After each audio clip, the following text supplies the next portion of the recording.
aj dôveru nimi vo mňa kladenú, tak ako aj dôveru nimi vo mňa kladenú, nikdy nezradím. nikdy nezradím. Tak sľubujem. Tak sľubujem. Výklad Pipi zdar.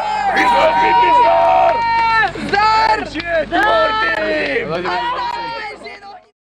Takže, dobrý deň.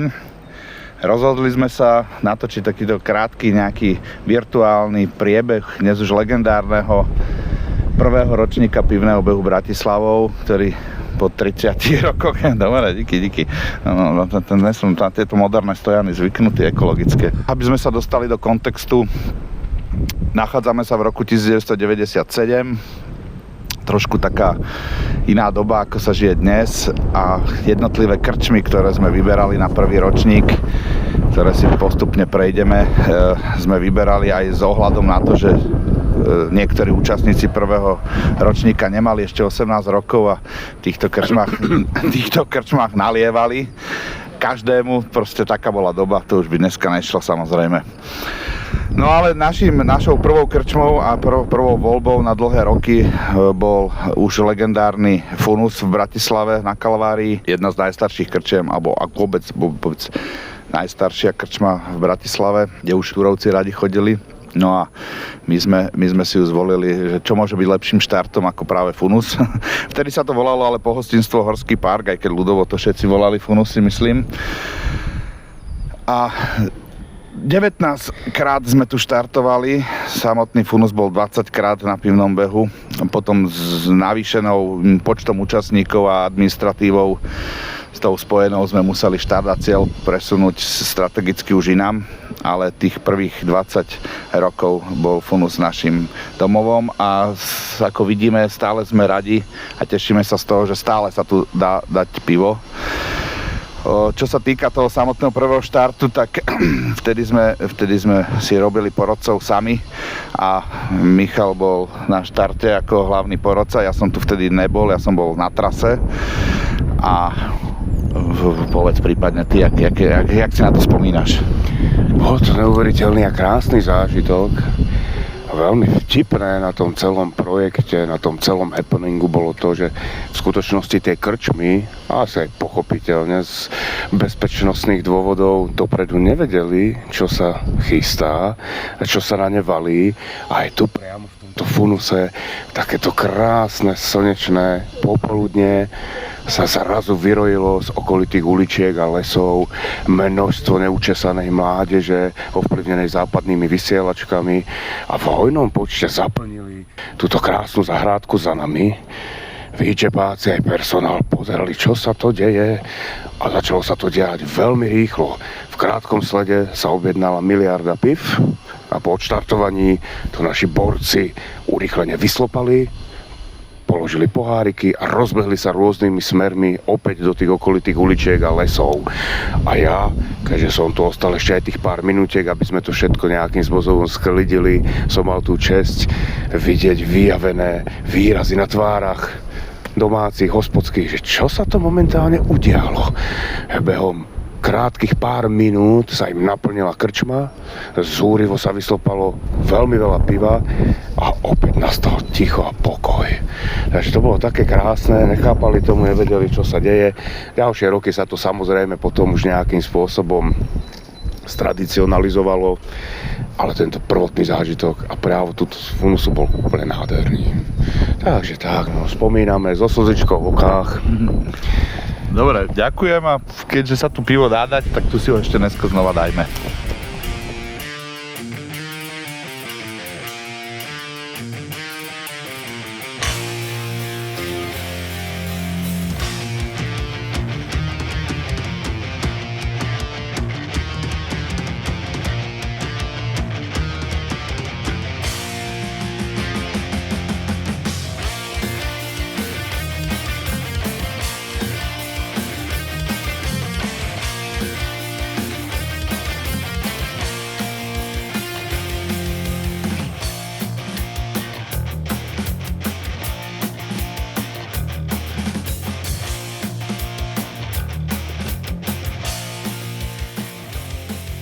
Nachádzame sa v bufete na Mýte, v legendárnej krčme, ktorá už teda nestojí, ako vidíme.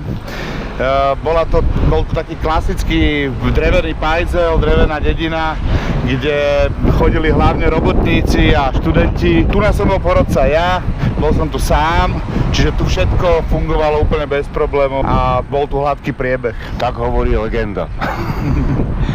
Ja ešte rýchlu pikošku pre znalcov a pre pamätníkov. V tejto krčmičke, podobne ako u Matúša, sa čapoval legendárny kláštorný ležiak. Áno. Strašná zverina zo svätého Jura, ale stálo to 12,40, poťažmo 12,60 SK, čo bolo pre nás neskutočne zaujímavá vec. Áno, bola to veľká sporiteľňa. Takže dneska tu si už pivo teda nedáme. Leda, že by sme si ho dali. Hotovo. Môžem ti podať mikrofón?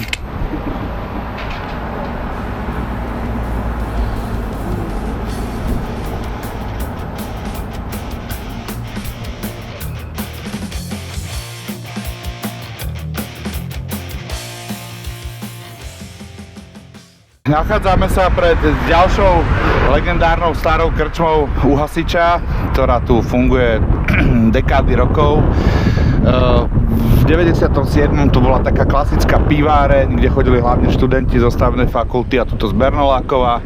Bolo to kúsok od Mýta, v podstate v tom istom duchu, akurát tak trošku viac na úrovni, by sme povedali v dnešnej dobe. Medzičasom to bolo prerobené na reštauráciu a v posledných 2 rokoch sa to znova prerobilo na piváreň už takého moderného typu. Tu dneska bohužiaľ majú zavreté, keď sme prišli, takže pivko si dáme len túto vonku na teraske, ale tu sa dá ísť ešte stále na pivo, hoci kedy, a to nás teší. Co ste hasiči? Dobre. Na zdravie, Michal.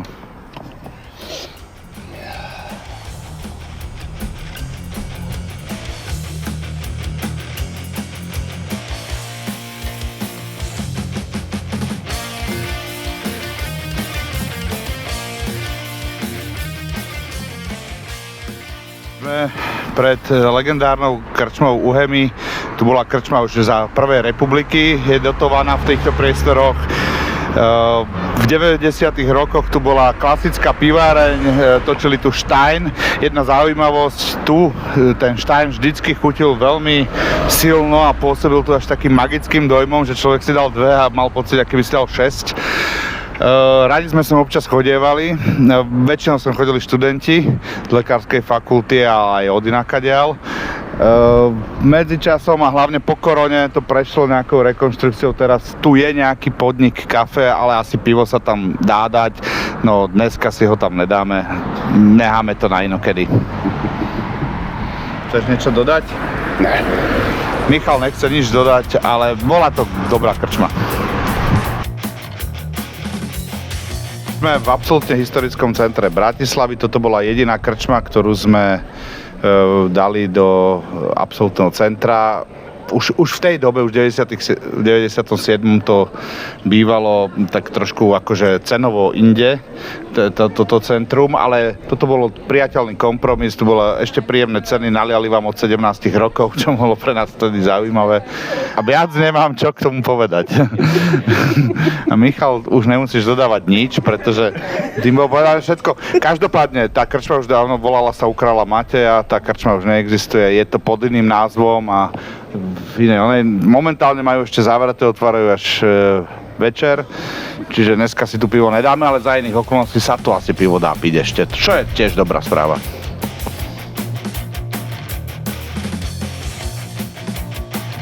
Nachádzame sa pred legendárnou viechou u Sedliaka, druhá najstaršia krčma na našom pivnom behu, hneď po funuse. Respektíve, nebola to piváreň, bola to vináreň, ktorá sa spomína už za Rakúsko-Uhorska. Za prvej republiky dostala tento názov u Sedliaka a vlastne ho používa doteraz. Je to malý zázrak, že ešte aj po 30 rokoch divokého kapitalizmu sa sem stále dá ísť. Ako vedľajší sortiment majú aj celku dobré pivo. Vždycky sme inklinovali k takým pajzlíkom a starým krčmám a preto sme ju aj zaradili na prvý pivný beh a sme radi, že stále je možnosť sem sa aj zastaviť. Bohužiaľ dneska majú akorát zavreté, keď sme tu, ale hoci kedy sa tu dá zastaviť. Bratislavčania ju isto dobre poznajú. poznámka počiaru pre fajnšmekrov a znalcov. Jedna z mála hospod, ktorá nemá žiadne okná a profesionáli vedia, čo to znamená. Vojdete o 12:00 na obed, netušíte, aká doba bije, respektíve v dobe prvého pivného behu neexistovali žiadne mobily a žiadne takéto záležitosti. Človek sa riadil podľa slnka, keď slnko v hospode nesvietilo, bolo to nádherné, ten deň trval často aj 50 hodín. Áno, tak, ďakujeme.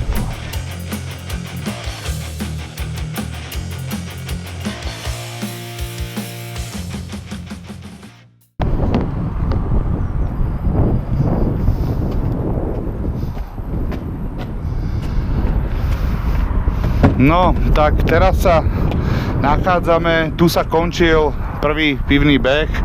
Bola to legendárna krčma u Matúša na Jaskovom rade. Legenda pre bratislavský underground a v podstate kto nebol metalista tak, a nechodil do tejto krčmy, tak aj nebol metalista, tak to povedzme.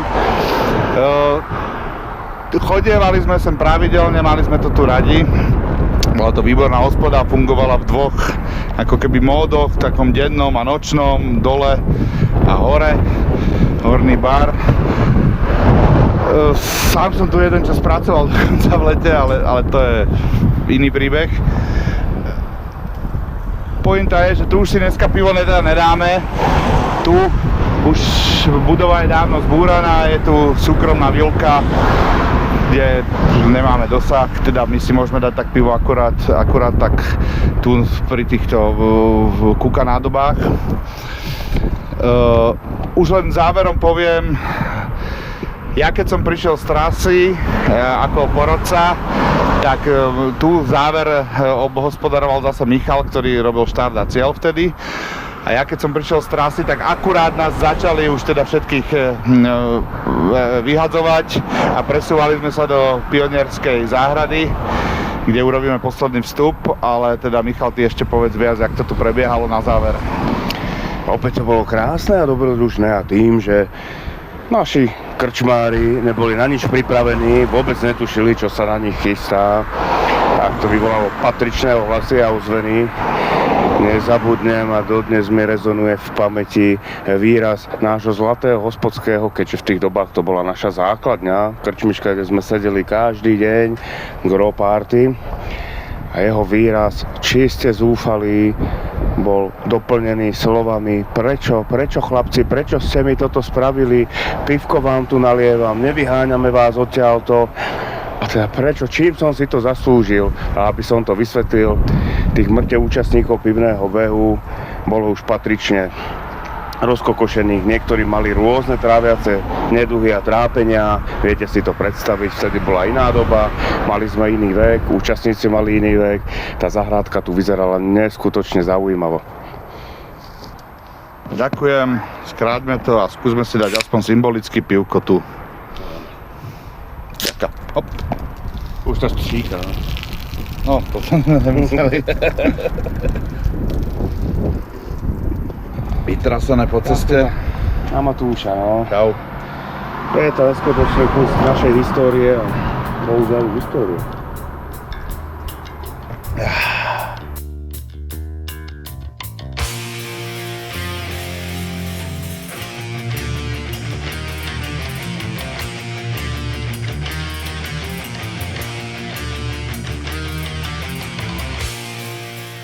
Takže, priatelia, nachádzame sa v absolútnom závere prvého ročníka pivného behu. Tu už teda samozrejme nebolo oficiálne stanovisko, sme v prezidentskej záhrade, alebo v tých 90. rokoch sme to ešte stále volali Pinkáč alebo Pionierský park. Po vypovedaní z Matúša sme sa sem presunuli na fľaškové piva a poslednú bujaru zábavu. Aby sme sa len uviedli do kontextu, v 90. rokoch bolo toto zdroj stretávania sa undergroundu, kde sa stretávali všetky skupiny undergroundu od hip-hopery vlastne neboli underground vtedy, pardon, to sa vystrihne. Od nirvanistov cez metalistov, punkáčov, feťákov, vinárov a pivárov. My ako pivári a metalisti sme sa stretávali tu na tomto mieste presne. V tom čase samozrejme táto prezidentská záhrada vyzerala trochu inak a bola to taká divočina. Svojím spôsobom, Michal, chceš niečo dodať, než prejdem ďalej? Ale bol to náš druhý domov a pre pamätníkov a znalcov by som chcel upriamiť pozornosť na legendárny pivný strom, kde tá legenda vraví, že bol plátnom prvého pivného graffiti v Bratislave, ktorého autorom je nie Banksy, ale náš Johnny. A pod týmto stromom sme zažili neskutočne veľa veselých príhod. No, dobre. To by bolo na samostatné video. Ja teraz, keďže máme tu vzácnu príležitosť, poprosím samotného víťaza prvého pivného behu, aby prišiel ku mne. Je to náš kamarát Budrex, doktor Vladimír Bahna, záchranca ľudských životov.